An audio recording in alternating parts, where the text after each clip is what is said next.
한국을 사랑하고 좋아하는 외국인들이 늘어날수록 우리는 새삼 우리 일상이 얼마나 특별하고 대단한지 알게 됩니다. 우리에겐 일상일 뿐이지만 외국인들 눈에는 대단한 것으로 보일 수밖에 없는 것들. 동유럽 출신 여성의 시각에서 어떻게 보여지는지 알 수 있는 내용 소개해드립니다. 지금부터 만나보시죠. 저는 루마니아 출신 코스미나예요. 처음 한국이라는 나라를 알게 된 건 고등학생 때였어요. BTS가 세계적으로 뜨기 훨씬 전이었는데 그때도 유튜브에서 한국 드라마나 댄스 영상이 종종 떠오르곤 했죠. 그 시절 한국은 저에게 반짝이는 무대나 잘생긴 배우들의 나라였어요. 딱 거기까지였고 그게 전부였어요. 대학교에 들어간 뒤엔 한국어를 전공하게 되었고 어쩌다 한국으로 교환학생까지 오게 됐어요. 가보고 싶긴 했는데 진짜로 가게 될 줄은 몰랐다는 말, 정말 딱 그런 심정이었죠. 그리고 서울 한복판의 기숙사에서 살기 시작했어요. 익숙하지 않은 언어와 음식 그리고 눈앞을 스쳐 지나가는 수많은 사람들 속에서 조금씩 한국이라는 나라를 경험하며 살아보기 시작했어요. 그런데요, 놀랍게도 한국이라는 나라는 제가 예상했던 모습과 너무나 달랐어요. 드라마 속 세련된 도시도 있었고 아이돌 영상처럼 화려한 것도 있었지만 정말 저를 사로잡은 건 따로 있었어요. 그건 바로 너무 사소해서 말도 안 되게 신기한 한국만의 일상 속 풍경들이었어요. 삼겹살을 굽는 그 풍경이나 편의점에서 컵라면을 끓여 먹는 모습,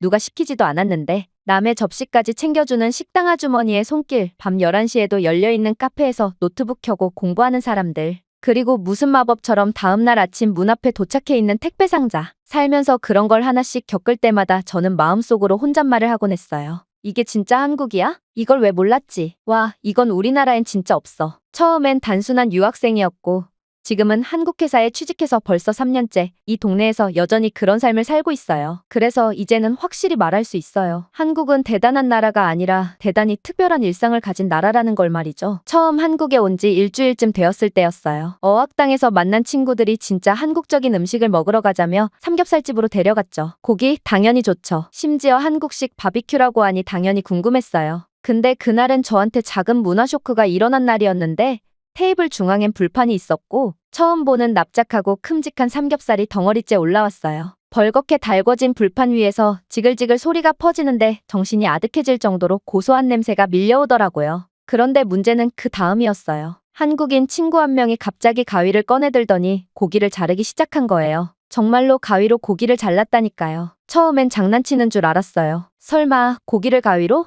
음식에다가 가위를? 근데 아니었어요. 그게 진짜였어요. 고기는 가위로 잘라서 먹는 게 정석이었어요. 그 순간 너무 놀랐죠. 루마니아에서는 음식에 가위를 대는 건 상상도 못할 일이에요. 칼과 포크가 기본이고 그걸 손으로 다루는 게 정중한 식사 방식이라는 인식이 강해요. 가위는 진짜 그냥 종이나 청 같은 걸 자를 때 쓰는 도구잖아요. 그런데 한국은 달랐어요. 고기가 적당히 익으면 가위로 슥슥 자르고 집게로 집어서 옆 사람 접시에 올려주는 흐름이 너무 자연스럽고 친밀하게 느껴졌어요. 처음엔 눈만 껌뻑였는데 세 번째 조각쯤 먹고 나서야 인정하게 됐어요. 이 방식 천재적인데? 하고 말이죠. 고기가 일정하게 익고 먹기 좋은 사이즈로 빠르게 잘리고 무엇보다 누구 하나 수고하지 않고 다 같이 편하게 먹는 구조. 그리고 그렇게 자른 고기를 상추에 올리고 쌈장을 바르고 마늘 한 조각, 구운 김치까지 올리면 정말 한 입에 행복이 쏙 하고 들어오는 느낌이었어요. 그날 이후 삼겹살은 지금까지도 제가 가장 좋아하는 음식이 되었고 가위는 주방 필수품이 됐어요. 지금은 루마니아에 있는 친구를 초대해서 한국을 알려줄 때도 친구들 앞에서 한국식 바비큐를 해준다며 가위로 고기를 자르고 있어요. 고기가 불판에 올려지고 그 익는 냄새에 다들 와 하고 감탄하던 것도 잠시. 제가 고기를 가위로 슥슥 자르면 친구들은 하나같이 놀라죠. 친구들은 입을 가리면서 눈도 커져요. 그런데 한참을 보고 있던 친구 하나가 말했어요. 근데 왠지 편해 보인다고 말이죠. 처음엔 문화 충격을 받았지만 몇 점 먹고 나서는 이건 혁명이라고 인정하게 됐어요. 가위가 훨씬 빠르고 정교하게 자를 수 있고 힘도 안 들죠. 저는 이렇게 한국엔 이유 없는 게 없다고 말해주기도 해요. 물론 한국에서 놀란 건 더 있었죠. 저는 한국은 유례없는 편의점을 가지고 있다고 생각하는데요. 처음 한국 편의점에 들어간 건 아마도 한국에 도착한 지 이틀째 되던 날이었을 거예요. 기숙사 근처에 있는 조그만 GS25였죠. 밤 11시가 넘은 시간이었는데 문이 열려 있고 안에는 불빛이 환하게 켜져 있었어요. 이 시간이면 보통 다 닫을 텐데 이것만으로도 이미 놀라웠어요. 근데 그 다음이 더 충격이었죠. 매장 안쪽에 조리대가 있었어요. 전자레인지 옆에 뜨거운 물이 나오는 기계, 심지어 인덕션도 있었어요. 알루미늄 그릇 같은 걸로 봉지라면을 끓여 먹을 수 있는 라면 기계죠. 처음엔 그게 뭔지 몰라서 직원들이 쓰는 가전제품인가 싶었을 정도였으니까요. 그리고 그 앞에선 어떤 남자가 컵라면 뚜껑을 벗기고 계란 하나를 깨서 넣더니 젓가락으로 슥슥 저은 뒤 자기 자리로 가져가 앉아 먹고 있었어요. 여기서 먹는다고? 그게 제 첫 반응이었어요. 루마니아에서 편의점은 말 그대로 물건을 사는 곳이에요. 조용하고 필요한 걸 사서 나오는 구조죠. 먹는다고 해도 그냥 생수나 바나나 정도일까요? 근데 한국에선 편의점이 라면을 끓이고 먹고 설거지까지 하는 장소라니 정말 상상도 못했어요. 사실 설거지를 하지는 않는데 제 생각에 당연히 라면을 먹는 걸 봤으니 당연히 식당처럼 설거지도 해야 된다고 생각했어요. 주방 직원이 없으니 셀프로 해야 하나 보다 싶었죠. 저도 친구랑 용기를 내서 라면을 하나씩 골라봤어요. 종류도 많아서 한참을 서 있었죠. 신라면, 짜파게티, 불닭볶음면, 마치 라면 백화점 같았어요. 결국 저는 가장 무난해 보이는 라면을 골랐고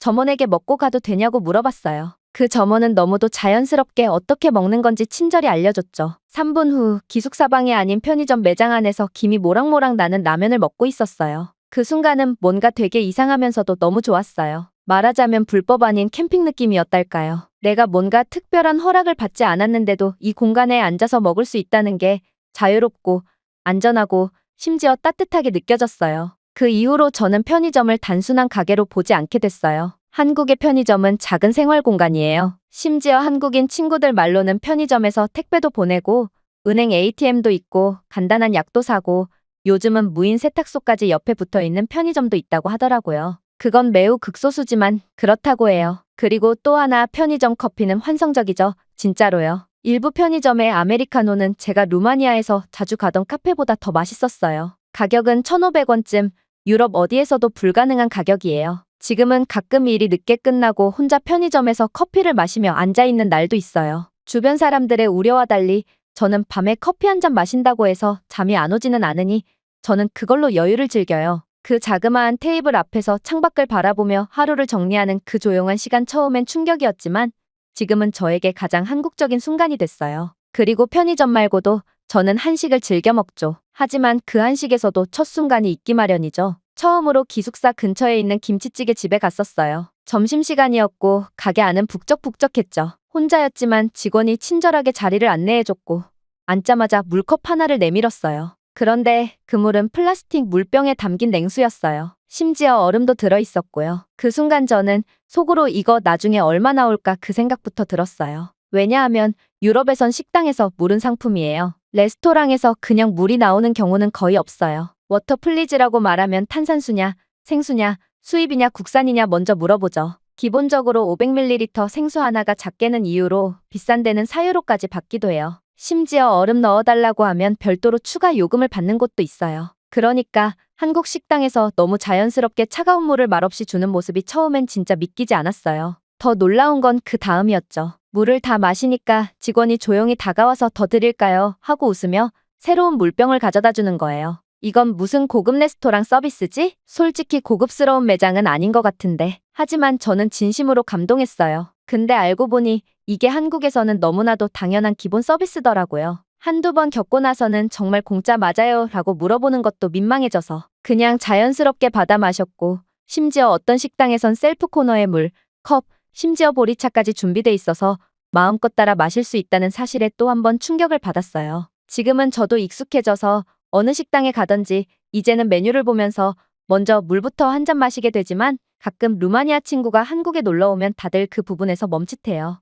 이거 물값 나중에 내야 하는 거 아냐? 너무 많이 마시면 민폐 아닐까? 그럴 때마다 저는 말해요. 아니야, 이게 한국이야. 한국 식당에선 물은 인간 기본권 같은 거야. 그 친구들도 고개를 끄덕이며 그건 진짜 부럽다고 말하더라고요. 돈보다 사람을 먼저 생각하는 느낌이 들어서 좋다고요. 그 말 저도 완전히 공감해요. 물 한 잔일 수 있지만 그 안에 담긴 배려의 기본값은 한국만이 가진 너무 특별한 문화라고 생각해요. 물론 다른 좋은 점도 많아요. 한국에 와서 처음으로 지하철을 탔을 때 제가 제일 먼저 놀란 건 방송이 너무 친절하다는 거였어요. 어느 역에 도착 중인지, 어느 문이 열리는지, 환승역인지 아닌지, 목적지까지 몇 정거장까지 남았는지까지 그 모든 정보가 반복해서 또박또박 알려져요. 한국어만 있는 것도 아니에요. 영어, 중국어, 일본어까지 4개 국어로 알려주고 심지어 이번 역은 출입문이 왼쪽이라고 말해주는 내용에 놀랐죠. 루마니아에서는 그런 안내방송 자체가 거의 없어요. 플랫폼 전광판에 다음 역이 뜨면 그나마 다행이고 대부분은 감으로 타고 감으로 내리죠. 그래서 초행길은 반드시 어려운 법인데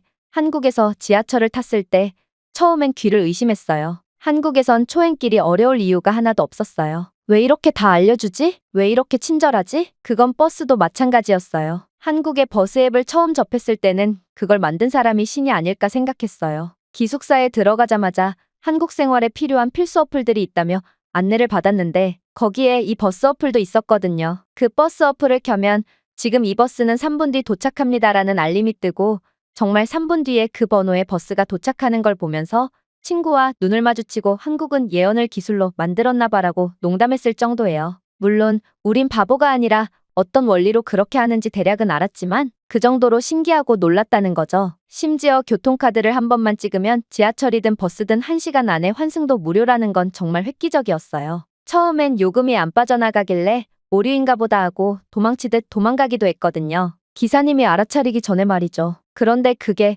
한국에선 당연한 시스템이라는 걸 나중에 알게 됐죠. 그리고 결정적으로 감동받은 순간은 노약자석 문화와 임산부 배려석의 존재였어요. 아무리 바빠 보여도 사람들이 웬만하면 그 자리에 앉지 않아요. 몸이 불편해 보이는 사람이 타면 주변 사람들이 말도 없이 자리에서 일어나고 그걸 당연하게 여기는 분위기 속에서 아, 이 나라는 정말 사람 중심이구나 하는 생각이 들었어요. 포인트는 말없이 일어나주는 거예요. 그게 단순한 시설이나 기술의 발전을 넘어선 문화의 깊이라고 느껴졌어요. 사람들이 편하게 움직이도록 만든 나라, 정보를 먼저 주는 나라, 배려를 시스템에 넣어버린 나라, 그게 한국이었어요. 지금은 대중교통을 타는 게 하나도 어렵지 않아요. 오히려 너무 익숙해서 루마니아에 가면 혼란스러워질 정도예요. 지하철에 방송이 없고 버스가 언제 오는지 몰라서 불안하게 정류장만 쳐다보게 될 때 생각나죠. 한국이 정말 대단하긴 했구나 하고 말이죠. 그리고 또 있어요. 사실 한국에 오기 전까지 길거리 음식이라는 단어는 저한텐 좀 위험한 이미지였어요. 루마니아에서도 간단한 노점은 있지만 대부분은 기껏해야 땅콩,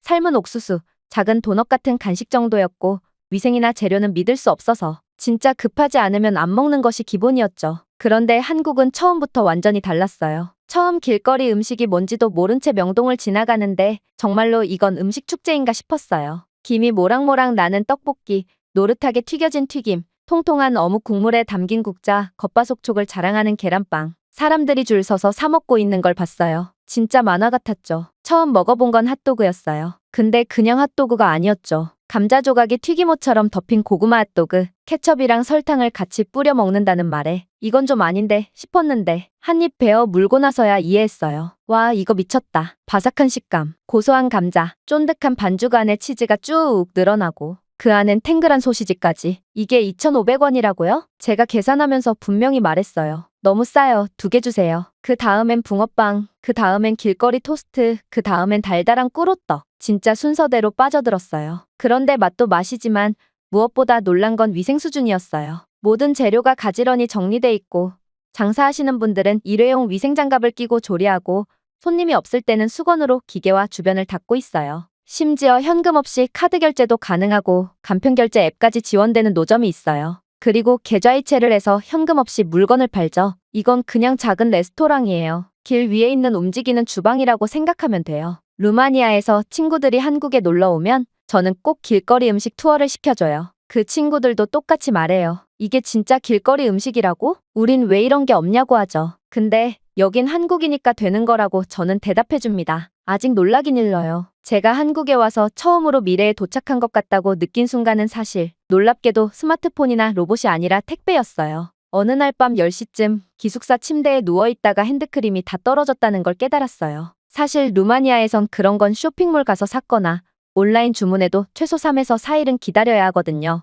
그래서 그냥 내일 매장에 가서 사야겠다 생각하고 누웠는데 룸메이트가 말하더라고요. 지금 주문하면 내일 아침 도착할걸? 에이 설마 그게 가능해요? 그런데 진짜였어요. 한국인 룸메이트가 자기 계정으로 주문을 해줬고 그날 밤 11시에 시킨 물건이 다음날 오전 9시에 도착했어요. 기숙사 경비 아저씨가 택배가 왔다고 하며 상자를 건네주시는데 이건 마법이 아니라면 물류혁명 아니겠냐며 넋이 나갔죠. 그때부터 시작됐어요. 저는 온라인 쇼핑에 눈을 떴고 배달앱도 깔았고 오늘의 집, 쿠팡, 배달의 민족, 요기요 등등 핸드폰 속 화면을 넘길 때마다 이 나라는 눌러서 삶을 편하게 만드는 기술의 천국이라는 걸 실감했어요. 가장 충격적인 경험은 공원에서 치킨을 시켜 먹은 날이었어요. 주말에 한강공원에 놀러 갔는데 다들 돗자리를 펴고 캔맥주랑 함께 치킨을 먹고 있더라고요. 우리는 치킨을 사오지 않았고 이미 늦은 시간이라 근처 가게도 다 닫았을 줄 알았는데 한국 친구가 태연하게 말했어요. 앱으로 시키면 여기까지 온다고요. 그리고 정말 왔어요. 지도에 공원 벤치 위치를 찍었더니 배달원이 오토바이를 타고 그 자리까지 정확히 찾아왔어요. 심지어 콜라, 물티슈까지 완벽하게 세팅해서요. 저는 그 순간 진심으로 감탄했어요. 같은 배달 어플인데 저는 이렇게 활용할 줄은 몰랐던 거죠. 이건 배달이 아니라 생활에 녹아든 생활 인프라다 싶었죠. 루마니아에서는 상상도 못할 일이에요. 배달은 보통 레스토랑에서만 가능하고 거기서도 배달 시간은 1시간 기본? 주문이 누락되거나 주소가 헷갈려 배달이 안 되는 일도 많고요. 그에 비해 한국은 빠르고 정확하고 편하고 무엇보다 믿을 수 있어요. 이런 게 반복되니까 이제는 저도 마트에 직접 가는 일이 줄었어요. 생활용품, 화장품, 간식, 심지어 생수까지 전부 다 앱으로 주문해서 집으로 받아요. 한국의 배달 문화는 단순히 음식을 갖다 주는 걸 넘어서 시간을 돌려주는 문화라고 생각해요. 일에 집중할 시간, 쉴 수 있는 여유, 작은 불편을 줄여주는 배려가 이 시스템 안에 들어 있어요. 한국에 온 지 어느덧 3년, 이젠 낯선 나라가 아니라 익숙한 내 일상이 된 나라예요. 하지만 가끔, 정말 가끔 길거리에서 삼겹살 냄새를 맡거나 편의점에서 컵라면 끓이는 소리를 들으면 제가 처음 한국에 왔던 순간들이 떠올라요. 그때 저는 BTS와 드라마, 한옥과 김치를 기대하며 한국에 왔어요. 근데 살면서 진짜 놀라운 건 그런 거창한 게 아니었어요. 삼겹살을 가위로 자르고 편의점에서 라면을 끓여 먹고 식당에서 공짜로 나오는 시원한 물을 마시고 지하철 방송을 들으며 정확한 출구를 찾아가고 붕어빵 한 봉지를 들고 집에 돌아오고 앱으로 누른 생필품이 다음날 문 앞에 놓여있는 일들. 정말 작고 평범하고 사소한 것들. 하지만 그 안에 이 나라의 철학과 정성 그리고 사람 사는 따뜻함이 다 들어 있었어요. 이제는 한국을 단순히 멋진 K문화의 나라라고 말하지 않아요. 그보단 작은 것들이 모여 살고 싶은 나라를 만든 곳이라고 말해요. 그리고 저는 그런 한국에 지금 이 순간도 살아가고 있어요. 처음처럼 놀라고 이젠 편안하게 받아들이고 가끔은 친구들에게 자랑까지 하면서요. 그러니 한국이라는 나라에 대해서 단순히 드라마 속 공간, 화면 속 나라라고만 생각하지 말아주세요. 더 많은 것들을 가지고 있는 나라라는 것을 직접 와서 느껴보세요. 제가 다 하지 못한 말들이 많으니 댓글에 한국에서 사소하지만 놀란 것들에 대해서 말씀해주시면 많은 분들이 공감해주시지 않을까요? 오늘의 영상은 여기까지입니다. 그리고 지금 화면에 나오는 영상을 아직 시청하지 않으셨다면 지금 바로 시청해보세요. 재미있는 다음 사연이 기다리고 있습니다. 감사합니다.